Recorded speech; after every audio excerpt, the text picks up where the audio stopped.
Have you ever felt that no matter how much you achieve, you still feel empty inside? Have you ever reached a finish line you spent years running toward? A promotion, a new house, a specific number in your bank account, only to arrive there and feel nothing? It is a confusing, hollow sensation. You tell yourself, I just need to do a little more. I just need to run a little faster. Then surely, I will be happy. So you get back on the treadmill, you fill your calendar, you optimize your schedule, and you chase the next goal, terrifyingly unaware that you are drinking salt water to quench a thirst that water cannot touch.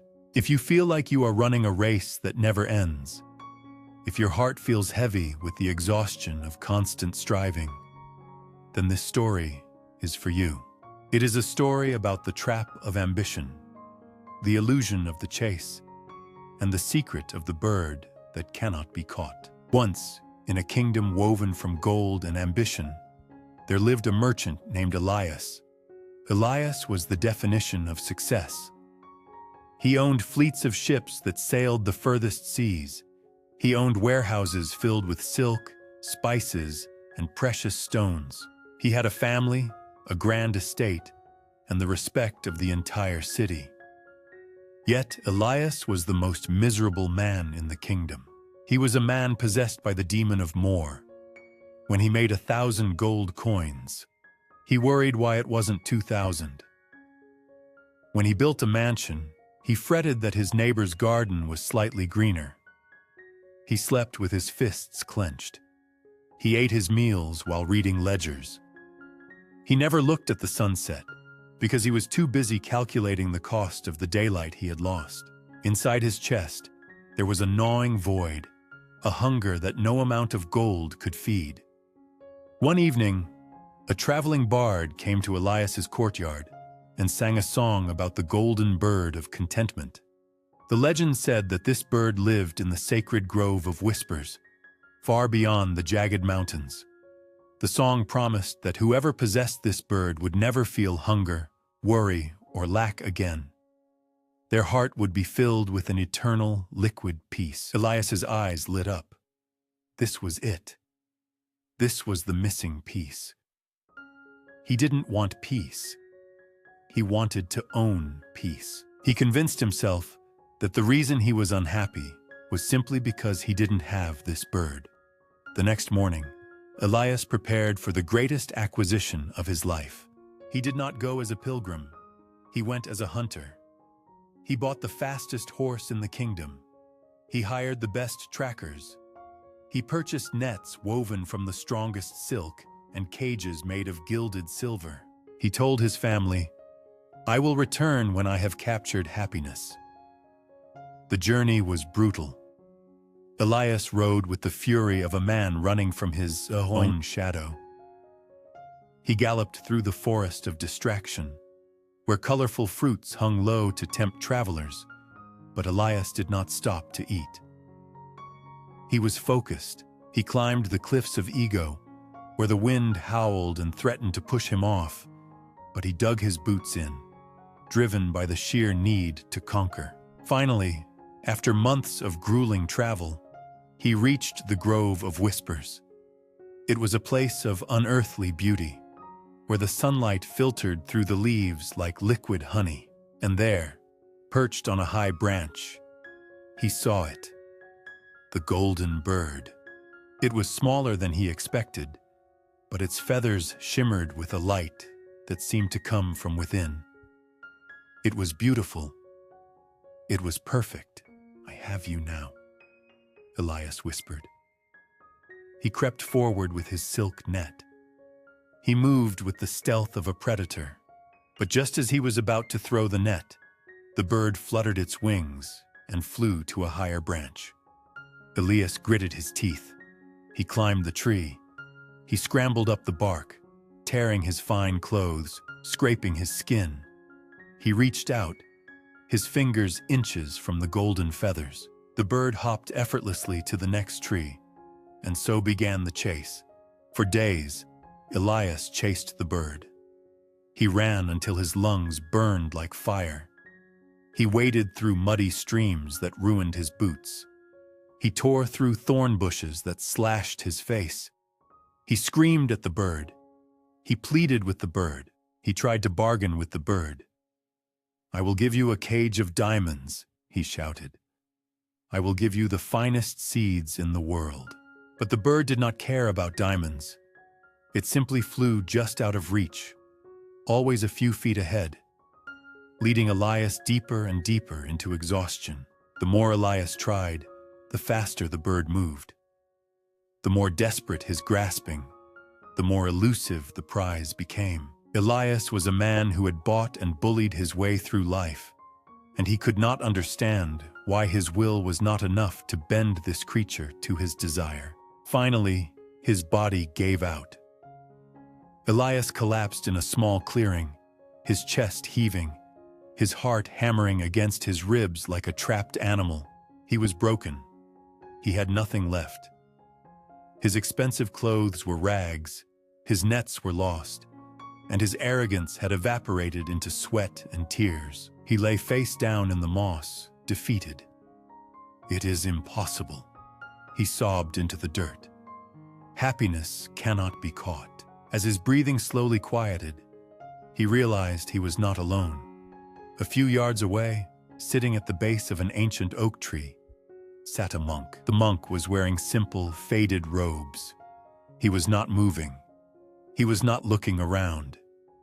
He was simply sitting, his eyes closed, a faint smile playing on his lips. He looked like a stone that had been there for 1,000 years. Elias, filled with the bitterness of his failure, shouted at the monk, "Hey, old man, did you see a golden bird fly past? I have chased it across the world. I have ruined my life trying to catch it. And you? You just sit there doing nothing." The monk opened his eyes. They were clear and bright. He did not look offended. He looked at Elias with deep compassion. "I see the bird every day," the monk said softly. "Well, then help me catch it," Elias demanded, trying to stand up but failing. "I have the nets. I have the strategy. I need to be faster." The monk shook his head gently. "You cannot catch the wind in a net, my friend. And you cannot catch peace with a chase. The bird is not fleeing from you. It is fleeing from your noise." "My noise?" Elias asked, confused. "I was quiet. I didn't say a word while I was stalking it." "Your mind is louder than a thunderstorm," the monk replied.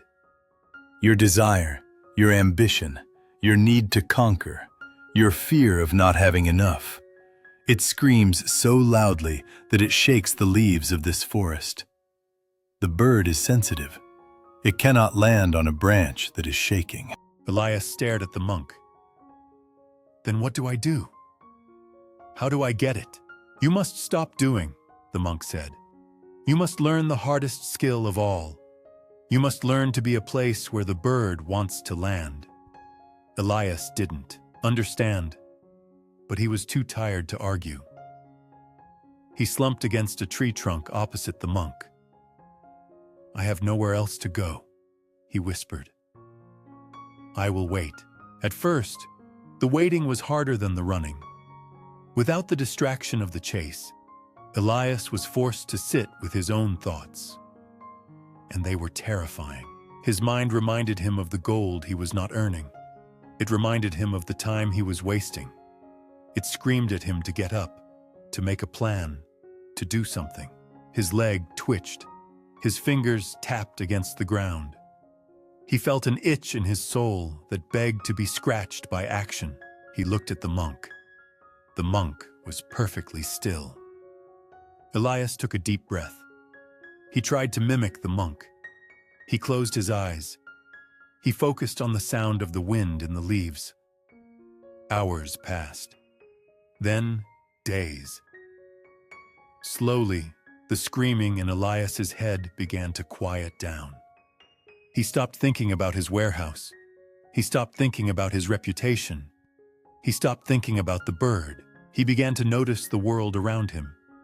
He noticed the intricate pattern of the bark on the oak tree.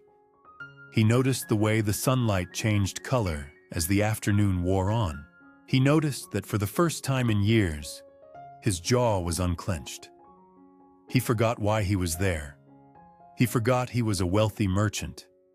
He was just a man, breathing, sitting in a forest. He felt a sense of lightness, as if he had put down a heavy sack he hadn't realized he was carrying. He sat there, lost in the simple, exquisite joy of just being. He was no longer a hunter. He was part of the garden, and then it happened. There was a soft rustle of wings. Elias didn't open his eyes. He didn't tense his muscles. He didn't reach for a net. He stayed still, anchored in the moment. He felt a tiny weight settle on his shoulder. It was light, delicate, and warm. Elias opened his eyes very slowly. There, resting on his shoulder, was the golden bird. It wasn't frightened. It was grooming its feathers, completely at ease. It began to sing a low, trilling melody that vibrated through Elias's bones, dissolving the last remnants of his anxiety. Tears streamed down Elias's dirty face, but he didn't wipe them away. He understood now. The monk smiled from across the clearing. "You see," he whispered, "the bird does not belong to those who can run the fastest. It belongs to those who can sit the stillest." Elias stayed in the grove for a long time. When he finally returned to the city of Ophir, he returned without the bird. He left it in the forest, for he knew you cannot own a living thing. But he brought the stillness back with him. He still ran his business, but he no longer ran after it. He walked through his days with a slower step. When he spoke, he listened. When he ate, he tasted. He realized that the golden bird was not a creature to be caught. It was a state of mind to be cultivated. He had spent his life building a cage for happiness, when all he needed to do was become a perch. As you listen to this story, I want you to think about your own chase. What is the golden bird you are running after? Is it a job title? Is it a relationship? Is it a vision of a perfect life that is always just out of reach? Think of how tired you are. Think of how hard you have been running, convinced that if you just try a little harder, you will finally catch it. Maybe it is time to stop running. Maybe the reason you feel empty is not because you haven't achieved enough, but because you haven't stopped enough. Happiness is shy. It is like a butterfly or a wild bird. If you run after it with a net, it will fly away. But if you sit down, if you tend to the garden of your own mind, if you breathe and allow yourself to just be here, in this imperfect, quiet moment, you might just find that it lands softly on your shoulder. You do not need to do more. You need to be more. Until next time, stop chasing, start sitting, and let the peace come to you.